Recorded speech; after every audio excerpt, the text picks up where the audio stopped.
అన్నదాత అన్నదాత మీ అన్నదాత చెమటోడ్చి ఆహారాన్నందించే రైతన్నా అనునిత్యం నీ కండదండగా నిలిచే నేస్తం ఎవరన్నా అన్నదాత అన్నదాత మీ అన్నదాత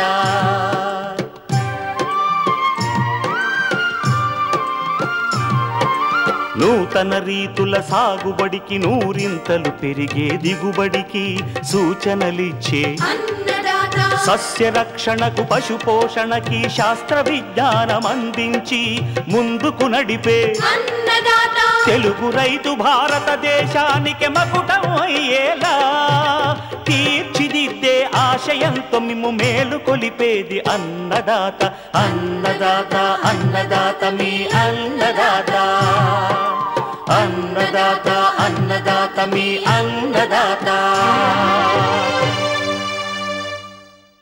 అన్నదాత ప్రేక్షకులకు నమస్కారం. ఈనాటి ముఖ్యాంశాలు: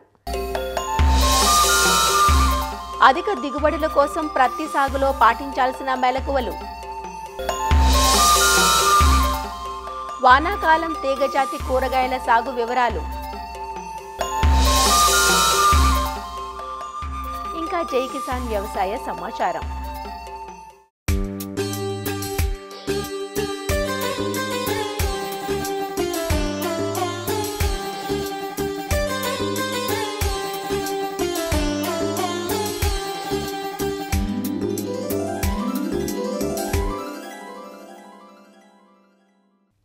నిత్యం వినియోగంలో ఉంటూ రైతుకు రోజువారీ ఆదాయాన్ని అందించేవి కూరగాయలు. అందుకే సంవత్సరం పొడవునా వీటి సాగు కనిపిస్తూ ఉంటుంది. ముఖ్యంగా బీర, సొర, కాకర వంటి పందిరి జాతి కూరగాయలను క్రింద పాకించడం కంటే పందిళ్లు వేయడం ద్వారా మేలైన దిగుబడితో పాటు మంచి నాణ్యతను సాధించవచ్చు. వానాకాలం పంటగా తీగజాతి కూరగాయలను విత్తుకోవడానికి ప్రస్తుతం అనువైన సమయం. రైతులు పొలాన్ని విభజించుకొని దఫదఫాలుగా విత్తుకుంటే మార్కెట్ ధరలను అందిపుచ్చుకునే అవకాశం ఉంటుంది. వానాకాలపు పంటలకు తెగుళ్ల బెడద ఎక్కువగా ఉంటుంది. సమగ్ర యాజమాన్య సస్యరక్షణ చర్యలు పాటించడం ద్వారా వీటిని అధిగమించవచ్చు.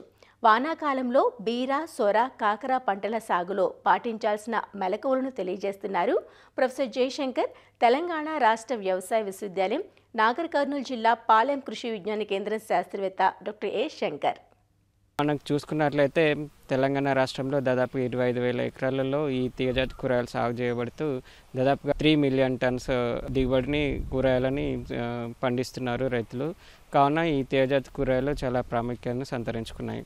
సో తీగజాతి కూరగాయలు సాగు చేయడానికి ప్రధానంగా బీర, కాకర, సొర అనేది వానాకాలంలో జూన్ నుంచి జూలై వరకు విత్తుకోవచ్చును. రకాలకు ఎంపికకు వచ్చినట్లయితే బీరలో సూటి రకాలైనటువంటిది జైపూర్ లాంగ్, అర్కా ప్రసన్న అనే సూటి రకాలను సాగుకి ఎంచుకోవచ్చును. అలాగే హైబ్రిడ్స్లో వచ్చినట్లయితే నాగా, మల్లిక, అలాగే US 6001, NS 401, 402 అనే రకాలను హైబ్రిడ్స్ని మనం సాగు చేసుకోవచ్చును. ఎకరానికి 600 నుంచి 800 గ్రాముల విత్తనం అవసరం అవుతుంది.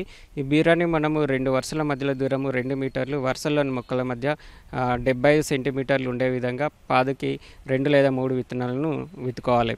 అలాగే మనకు కాకరకి వచ్చినట్లయితే కాకరలో సూటి రకాలైనట్లయితే కోయంబత్తూర్ లాంగ్, ప్రియా అనే రకాలు అందుబాటులో ఉన్నాయి. హైబ్రిడ్స్కి వచ్చినట్లయితే ప్రాచి, పాలి, అలాగే కరిష్మా, ఇంకా NS 431, 432 అనే రకాలు హైబ్రిడ్స్ అందుబాటులో ఉన్నాయి. కాకర మనకు ఎకరానికి 1.8 నుంచి 2 కిలోల విత్తనం అవసరం అవుతుంది. సో దీన్ని కూడా మనము 2 వరుసల మధ్యలో 2 మీటర్లు, వరుసల్లోని మొక్కల మధ్య 75 సెంటీమీటర్లు ఉండే విధంగా మనం విత్తుకోవాలి.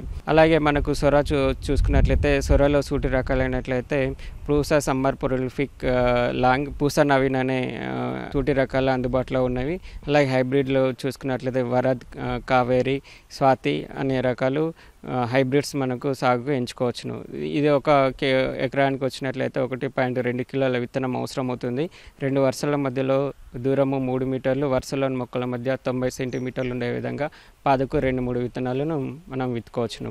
ఈ విత్తనాన్ని విత్తుకునే ముందు ఆకర్దుకులో మనము 8 నుంచి 10 టన్నుల పశువుల ఎరువు, దీంతోపాటు 200 కిలోల సింగిల్ సూపర్ ఫాస్ఫేట్, 40 కిలోల మ్యూరేట్ ఆఫ్ పొటాష్ ఆకర్దుకులో వేసుకోవాలి. జీవ శిలీంధ్రాలు అంటే బయోఫెర్టిలైజర్ అంటే అజిటోబాక్టర్, సూడామోనాస్, ట్రైకోడర్మా విరిడి ప్రతిదీ 2 కిలోలు చొప్పున 100 కిలోల పశువుల ఎరువులో మాగబెట్టేసి వారం 10 రోజుల తర్వాత మనం కాళ్ళలో జల్లుకున్నట్లయితే భూమి యొక్క పోషకాల లభ్యత పెరిగి అలాగే మొక్కలు శిలీంధ్రాల నుంచి రక్షించబడి తెగులు లేకుండా నాణ్యమైన ఎదుగుదలను చూపిస్తాయి. మొక్కలు మొలిసిన తర్వాత 2 ఆకుల దశలో మరియు 4 ఆకుల దశలో బోరాన్ లీటర్కి 3 గ్రాముల చొప్పున కలిపి 2 సార్లు పిచికారీ చేసుకున్నట్లయితే మనకు మొక్కల్లో ఆడపూల సంఖ్య పెరిగి కాయ బాగా రావడానికి దోహదం చేస్తాయి. విత్తనాలు విత్తిన తర్వాత 30 రోజులప్పుడు అలాగే 45 రోజులప్పుడు ఫార్మా 6 5 గ్రాములు, దాంతోపాటు 19 ఒక 5 గ్రాముల చొప్పున కలిపి 2 లేదా 3 సార్లు పిచికారీ చేసుకున్నట్లయితే కాయ అనేది ఎక్కువ సెట్ అవుతుంది. పైపాటుగా ఎరువులను చూసుకున్నట్లయితే యూరియా అనేది 70 నుంచి 90 కిలోలు ఒక 2 దఫాలుగా వేసుకోవాలి. అనగా 25 నుంచి 30 రోజులప్పుడు అలాగే 50 నుంచి 60 రోజులప్పుడు యూరియాను వేసుకొని నీరు పారేసుకున్నట్లయితే పంట ఎదుగుదల బాగుంటుంది. అలాగే ఈ వర్షాకాలంలో మనకు అధిక వర్షాల వల్ల కొన్ని సూక్ష్మధాతు లోపాలు ఏర్పడతాయి. దాంట్లో కాల్షియం, బోరాన్ లోపాలు ఎక్కువ ఏర్పడే అవకాశం ఉంటుంది. దీనివల్ల కాయలు సరిగా ఏర్పడవు. దీన్ని మనం నివారించుకోవడానికి కాల్షియం నైట్రేట్ 5 గ్రాములు, బోరాన్ 2 గ్రాములు చొప్పున కలిపి ఒక 2-3 సార్లు పిచికారీ చేసుకున్నట్లయితే మనకి ఈ లోప లక్షణాలు తలెత్తకుండా ఉంటాయి. ఇంకా పండు ఈగ బెడద అనేది ఎక్కువగా ఉంటుంది. వీటిని మనం నివారించాలంటే పండు ఈగ బుట్టలను ఏర్పాటు చేసుకొని క్యూకూర్లూరును ఏర్పాటు చేసుకోవాలి. ఎకరానికి 10 నుంచి 15 చొప్పున ఈ బుట్టల్ని పిందె దశ నుంచి ఏర్పాటు చేసుకున్నట్లయితే పండు ఈగని సమర్థవంతంగా నివారించవచ్చును. ట్రెల్లిస్ పద్ధతిలో కానీ శాశ్వత పందిళ్ళ పద్ధతిలో కనుక కూరగాయల సాగు చేపట్టినట్లయితే ఈ పండు ఈగ బెడద అనేది కొంతవరకు తగ్గించుకోవచ్చును. తర్వాత మనము ఇంకా ఎక్కువగా ఉధృతి ఉన్నట్లయితే మాలాథియాన్ అనే మందు లీటర్కి 2 ml లేదా డెల్టామిథ్రిన్ అనే మందు అయితే 1.5 ml లీటర్ నీటికి కలిపి 1 లేదా 2 సార్లు వేప నూనెతో కలిపి పిచికారీ చేసుకొని నష్ట తీవ్రతని మనం తగ్గించుకోవచ్చును.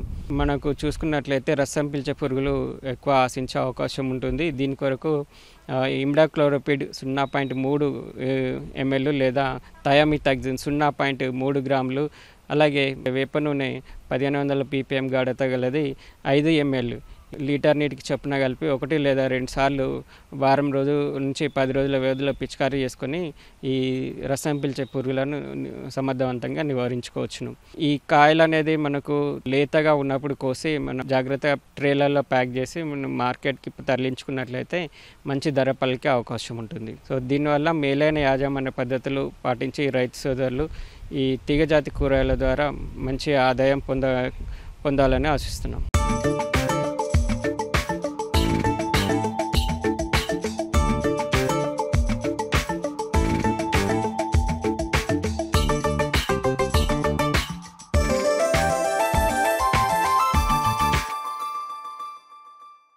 తెలుగునాట వర్షాధారంగా మెట్ట ప్రాంతాల్లో సాగవుతున్న ప్రధాన వాణిజ్య పంట ప్రత్తి. మిగతా పంటల కంటే ప్రతికూల వాతావరణ పరిస్థితులను సమర్థవంతంగా తట్టుకునే గుణం ఉండడంతో మెట్ట ప్రాంతాల్లోని రైతులు ప్రత్తి సాగుకే మొగ్గు చూపుతున్నారు. అయితే ఈ సంవత్సరం మే మాసంలోనే రుతుపవనాలు వచ్చినా తరువాత వెనుకబడ్డాయి. దీంతో చాలా వరకు ప్రాంతాల్లో ప్రత్తిని విత్తింది లేదు. కానీ గత వారం రోజుల నుంచి పుంజుకున్న వర్షాలతో ప్రత్తిని విత్తేందుకు సన్నద్ధమవుతున్నారు రైతులు. అయితే ఈ సమయంలో ప్రత్తి విత్తుకునే రైతులు ఎలాంటి జాగ్రత్తలు తీసుకోవాలో సూచనలు అందిస్తున్నారు ప్రొఫెసర్ జయశంకర్, తెలంగాణ రాష్ట్ర వ్యవసాయ విశ్వవిద్యాలయం వరంగల్ ప్రాంతీయ వ్యవసాయ పరిశోధనా స్థానం శాస్త్రవేత్త డాక్టర్ జె వీరన్న.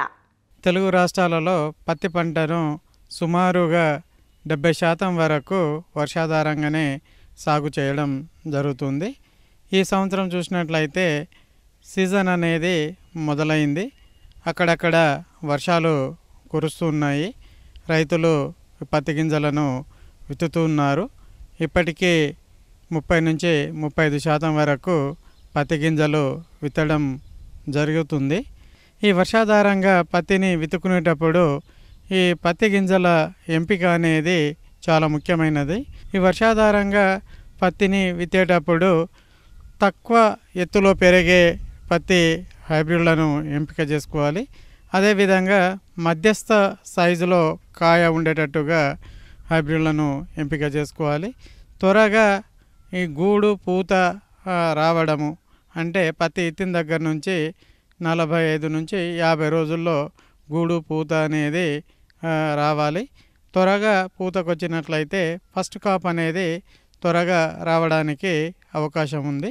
గింజను ఎత్తుకునే దూరం అనేది ఎక్కువగా అది వర్షాధారంగా ఎత్తుకుంటున్నామా లేదా నీటి వసతి ఉన్న చోట ఎత్తుకుంటున్నామా, నెల స్వభావాన్ని బట్టి. నెల స్వభావం అంటే తేలికపాటి నేలలు ఉన్నాయి, మధ్యస్థ భూములు ఉన్నాయి, అదేవిధంగా నల్లరేగడి భూములు ఉన్నాయి. నల్లరేగడి భూములైనా మధ్యస్థ భూములైనా లేదా ఎర్రచెక్క భూములు అయినా కానీ 2 సార్ల మధ్యలో దూరం అనేది 3 ఫీట్ల దూరంతోనే విత్తుకోవాలి. 2 గింజల మధ్యలో దూరం అనేది నెల స్వభావాన్ని బట్టి మాత్రమే మారుతుంది.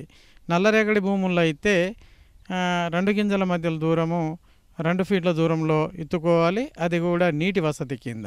అదే నల్లరేగడి భూమి అయి ఉండి వర్షాధారంగా ఎత్తుకున్నట్లయితే 2 వరుసల మధ్యలో 3 ఫీట్లే ఉంచి 2 గింజల మధ్యలో ఫీటు నుంచి ఫీటున్నర దూరంలో విత్తుకోవాలి. అదే మధ్యస్థ భూములు అయితే వర్షాధారంగా అయినా నీటి వసతి కింద అయినా 1-2 నీటి తడులు ఇచ్చుకునే చోట అయినా కానీ 3 ఫీట్ల దూరంతో 2 సార్ల మధ్యలో ఉండాలి. గింజ మధ్యలో దూరం అయితే 8 నుంచి 10 ఇంచుల దూరంలో విత్తుకోవాలి.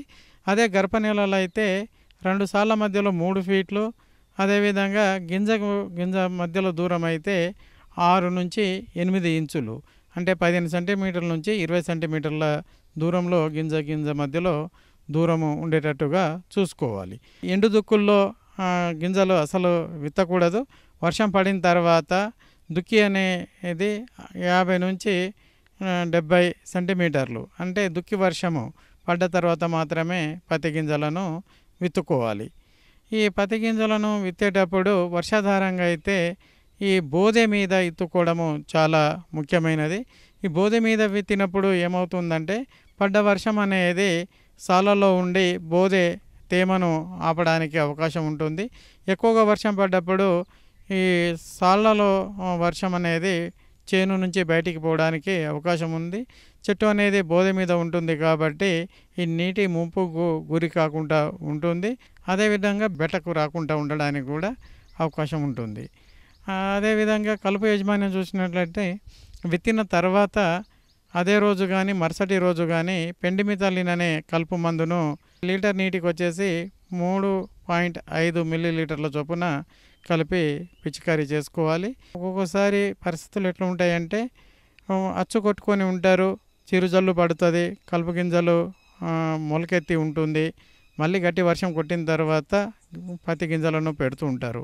ఇటువంటి సిచ్యువేషన్లో కలుపు మందును మార్చుకోవాలి.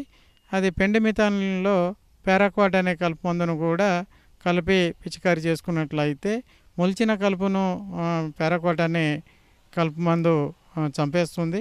మొలవబోయే కలుపును పెండిమిథాలిన్ మొలవనీయకుండా చేస్తుంది. విత్తనము మొలిచిన తర్వాత 15 నుంచి 20 రోజుల దశలో మరొకసారి కలుపు మందును పిచికారీ చేసుకోవాలి. మళ్ళీ ఎక్కడైనా కలుపు కనుక మొలిచినట్లయితే అది కలుపు రకాన్ని బట్టి కూడా కలుపు మందులు మారుతూ ఉంటాయి.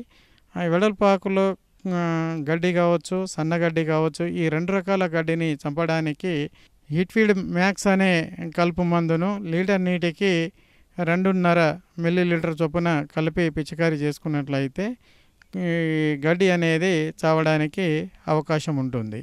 ఎరువుల యజమానికి వచ్చినట్లయితే భాస్వరం సంబంధించిన ఎరువు అనేది చాలా ముఖ్యమైనది. ఈ విత్తనంతో పాటు కానీ లేదా విత్తనం మొలిచిన తర్వాత 15 రోజుల లోపే ఎకరానికి 1 బస్తా DAP వేసుకోవాలి. అది కూడా సాలెంబడి చెట్టు దగ్గరనే వేసుకోవాలి. ఆ తర్వాత 1 ఎకరానికి వచ్చేసి 2 బస్తాల యూరియా, 30 బస్తా పొటాషియం వాడాలి మొత్తము పత్తి పంటకు.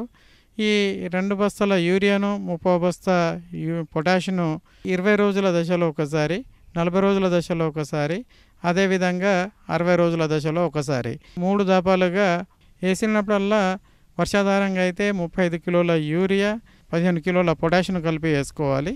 అదే నీటి వసతి కింద పండించే పత్తిలో అయితే ఇది 4 దాపాలకు వేసుకోవాలి.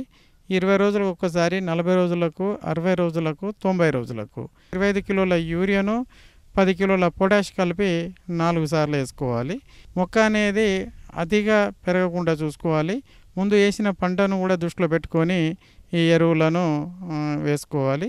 అదేవిధంగా వేపుగా మొక్క పెరుగుతూ ఉంటే ఈ యూరియా మోతాదును అదేవిధంగా పొటాష్ను కూడా సిఫార్సు చేసిన దాంట్లో ఒక పావుల వంతు తగ్గించుకోవాలి. ఇంకా తర్వాత 90 రోజుల తర్వాత కానీ ఫెర్టిలైజర్ వేసినట్లయితే మనకు మొక్కకు అంత ఉపయోగం లేదు. అదేవిధంగా ఈ రసం పీల్చే పురుగులు గింజ పెట్టిన 15 నుంచి 20 రోజుల తర్వాత వచ్చే అవకాశం ఉంది. కాబట్టి మొదటి దశగా యాప నూనెను పిచికారీ చేసుకోవాలి. రసం పీల్చే పురుగుల ఉధృతిని బట్టి పై మందులు అనేది పిచికారీ చేస్తూ ఉండాలి. అదేవిధంగా ఈ రసం పీల్చే పురుగులను తగ్గడానికి ఒక ఎకరానికి 15 నుంచి 20 ఈ పసుపు కలర్ అట్టలు కావచ్చు, నీలి కలర్ అట్టలు కావచ్చు పెట్టుకున్నట్లయితే ఈ రసం పీల్చే పురుగులను కూడా ఉధృతిని తగ్గించుకోవడానికి అవకాశం ఉంది. అదేవిధంగా ఎకరానికి 8 నుంచి 10 ఈ లింగాకర్షణ బుట్టలు కనుక పెట్టుకున్నట్లయితే ఈ గులాబీ రంగు పురుగులు ఉధృతి కూడా తగ్గడానికి అవకాశం ఉంది.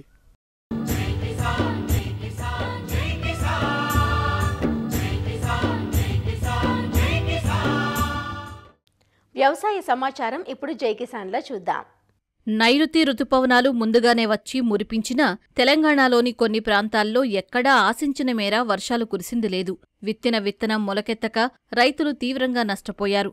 అయితే యాదాద్రి భువనగిరి జిల్లా గుండాల మండలం అంబాల గ్రామానికి చెందిన జక్కుల మధు అనే రైతు వినూత్న ఆలోచనతో తన పత్తి చేలకు నీటి తడులందిస్తూ పత్తి గింజలను మొలిపించుకుంటున్నాడు. ఎప్పటికే ఒకసారి విత్తనం వేసి నష్టపోయాడు. అయితే గత 20 రోజుల క్రితం పడిన వర్షాలకు తిరిగి విత్తనం వేస్తే సగం విత్తనాలు మాత్రమే మొలిచాయి. దీంతో ట్యాంకర్లను ఆశ్రయిస్తే ఖర్చు భారమవుతుందని తన సొంత ట్రాక్టర్కే 500 లీటర్ల ప్లాస్టిక్ ట్యాంకు బిగించి చేనుకు నీటిని అందిస్తున్నాడు.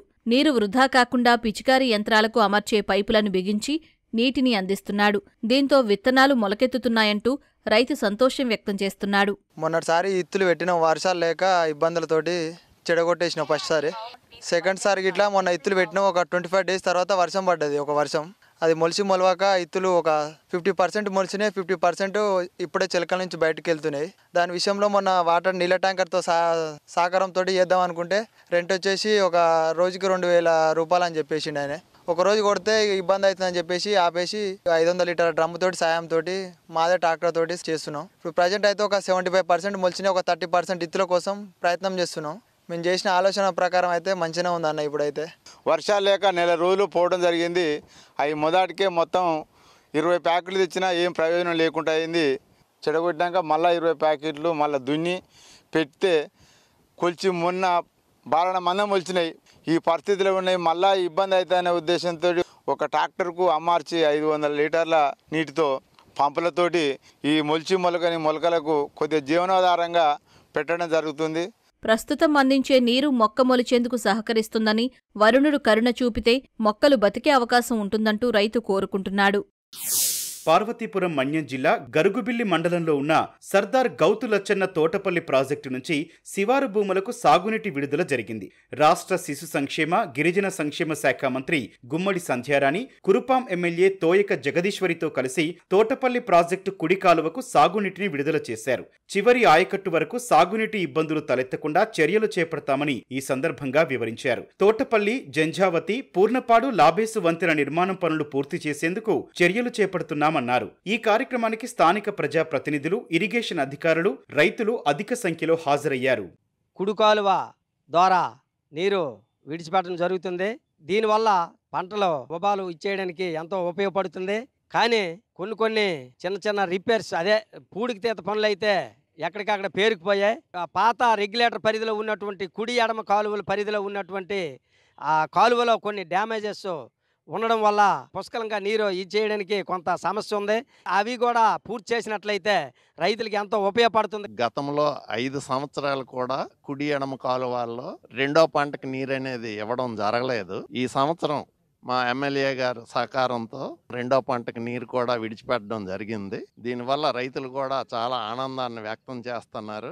తోటపల్లి బ్యారేజ్ అనేది సుమారు 11 సంవత్సరాల నుంచి ఇక్కడ ప్రారంభం అయితే జరిగింది. అయితే దీని ఉద్దేశం మొదట్లో 1,00,000 ఎకరాలకి ముందు నీరు ఇద్దామని అనుకున్నారు. తర్వాత దాన్ని 1,50,000 ఎకరాలకు దీన్ని ఆయకట్టుని పొడిగించడం జరిగింది. అయితే సుమారుగా ఈ రోజుకి 1,15,000 ఎకరాలని నీరు ఇవ్వడం అయితే జరుగుతుంది. కాబట్టి ఇది చాలా ఈ ఉత్తరాంధ్రలో కానీ ఈ కోస్తా జిల్లాల్లో కానీ చాలా అవసరమైనటువంటి ప్రాజెక్టు. ఈ 5 ఏళ్లలో తప్పనిసరిగా ఈ ప్రాజెక్టు పూర్తి స్థాయిలో నీరుని రైతులకు అందించే కార్యక్రమాన్ని అయితే చేపడుతుందని చెప్పి తెలియజేస్తున్నాను. తోటపల్లి ప్రాజెక్టులో ఉన్నటువంటి ఏవైతే కాలువలు ఉన్నాయో వాటికి సంబంధించి నీటిని విడుదల చేయడం జరుగుతుంది. మరి ఈరోజు ప్రతి ఒక్కరు కూడా రైతులందరూ కూడా చక్కగా మరి వరి నాట్లు వేసుకోవడానికి సిద్ధంగా ఉన్నారు. ఏవైతే కొన్ని ఇంకా మిగిలిపోయిన ఉన్నాయో పనులు, ఏవైతే పూడికలు తీతలు తీయవలసి ఉన్నవి కూడా తీసి థాయిలాండ్ వరకు నీరు అందించే విధంగా మేము చర్యలు తీసుకోవడానికి సిద్ధంగా ఉన్నామని చెప్పేసి ఈ సందర్భంగా నేను తెలియజేస్తున్నాను. తోటపల్లి ప్రాజెక్టు కుడి ప్రధాన కాలువ, పాత కుడి, ఎడమ కాలువల ద్వారా 131,221 ఎకరాలకు సాగునీరు సరఫరా చేయాలని లక్ష్యంగా నిర్ణయించినట్లు ఇరిగేషన్ అధికారులు వివరించారు. ఆంధ్రప్రదేశ్లో ఖరీఫ్ పంటల సాగుకు సంబంధించి బీమా ప్రీమియం చెల్లింపునకు సమయం ఆసన్నమైంది. ఈ ఏడాది 2 రకాల బీమా పథకాలు అమలవుతున్నాయి. దిగుబడిని ప్రామాణికంగా తీసుకుని ప్రధానమంత్రి ఫసల్ బీమా పథకం, వాతావరణ అంశాలను ప్రామాణికంగా తీసుకుని మెరుగుపరిచిన వాతావరణ బీమా పథకం అమలు చేస్తున్నారు. ఈ బీమా పథకం కౌలు రైతులకు వర్తిస్తుంది. ఇందుకు సంబంధించిన విధి విధానాలను రాష్ట్ర ప్రభుత్వం ఇటీవల విడుదల చేసింది. ఆయా పథకాలలో బీమా ప్రీమియం రేటు, చెల్లించాల్సిన మొత్తం వివరాలను స్పష్టీకరించినట్లు అధికారులు చెబుతున్నారు. పంటలకు కూడా ఇన్సూరెన్స్ చేసుకున్నట్లయితే ఒకవేళ ఎక్కడైనా కానీ ప్రకృతి అనుకూలించిన సందర్భాల్లో ఇది మనల్ని కొంతవరకైనా కానీ కాపాడే అవకాశం మన ప్రభుత్వం PMFUY స్కీమ్ పెట్టి రైతులను ఆదుకోవడానికి ముందొస్తుంది. మెజారిటీ ఆఫ్ ది లోన్స్ ఎవరైతే రైతులు ఉన్నారో రైతులందరూ కూడా బ్యాంకుల్లో చాలామంది క్రాప్ లోన్స్ తీసుకుంటూ ఉంటాం. ఆ తీసుకున్నప్పుడు అక్కడ బ్యాంకులోనే మీ కన్సర్న్ బ్యాంక్ ఏదైతే ఉందో ఆ బ్యాంకులో క్రాప్ లోన్ తీసుకున్న తర్వాత ఏ పంట అయితే ఆ పంట, సుమారుగా మన గుంటూరు జిల్లా అయితే ఎక్కువగా మరి గ్రౌండ్ నట్టు, కాటను, చిల్లి, ఈ క్రాపులన్నీ కూడా మనం కట్టుకున్నట్లయితే ఇన్సూరెన్సు అక్కడ ప్రీమియం మీరు బ్యాంకుల్లో మరి మీ లోన్లో అతను కట్ చేసుకుని మీకు డైరెక్ట్గా ఇన్సూరెన్స్ పోర్టల్లో అప్లోడ్ చేసినప్పుడు ఏమైనా డ్యామేజ్ వస్తే మనకు వచ్చే అవకాశాలు ఉన్నాయి. లేదు అంటే RSK సెంటర్లో అలాగే కామన్ సెంటర్స్ ఏదైతే ఉన్నాయో దాంట్లో మనం ప్రీమియం కట్టుకోవడానికి అవకాశం ఉంది. ప్యాడీకి ప్రీమియం 1 హెక్టార్కి ₹1,00,000 వరకు ఇన్సూరెన్స్ అమౌంట్ అనేది ఉంది. దానికి హెక్టార్కి అయితే ₹2,000, ఎకరానికైతే ₹800 చెల్లించినట్లయితే క్రాప్ డ్యామేజ్ని బట్టి ఎంత డ్యామేజ్ అయితే ఉందో దానికి తగ్గట్టుగా ఇన్సూరెన్స్ అనేది రావడం జరుగుతుంది. అలాగే రెడ్ చిల్లీస్ ఉందంటే మరి హెక్టార్కి ₹2,25,000 వరకు ఇన్సూరెన్స్ అమౌంట్ ఉంది.